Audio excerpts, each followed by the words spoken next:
सुनील तटकरे सुनेत्रा पवारांच्या भेटीला गेल्याची माहिती अर्ध्या तासापासून या दोघांमध्ये बैठक सुरू आहे। रोहित पवार यांनी काही वेळापूर्वी आरोप केला आहे। एनसीपी संदर्भात हे आरोप होते आणि त्यावरूनच सुनील तटकरे आणि सुनेत्रा पवार यांच्यामध्ये चर्चा सुरू असण्याची शक्यता आहे। थोड्याच वेळात सुनील तटकरे हे माध्यमांशी बोलणार आहेत। सुनील तटकरे सुनेत्रा पवारांच्या भेटीला विधान भवनातल्या दालनात गेलेत। साधारण अर्ध्या तासापासून त्या दोघांमध्ये चर्चा सुरू आहे।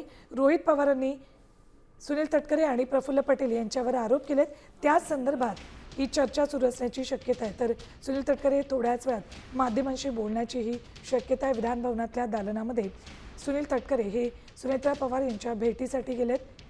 साधारण अर्धा तास झालेला आहे, त्या दोघांमध्ये चर्चा सुरू आहे।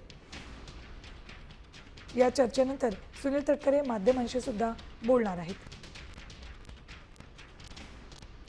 राष्ट्रवादी काँग्रेस पक्षावर ताबा मिळवण्यासाठी म्हणून सुनील तटकरे आणि प्रफुल्ल पटेल हे ताबा मिळवण्याचा प्रयत्न करत होते असा आरोप रोहित पवार यांनी केला आहे। त्या संदर्भात चर्चा सुरू असण्याची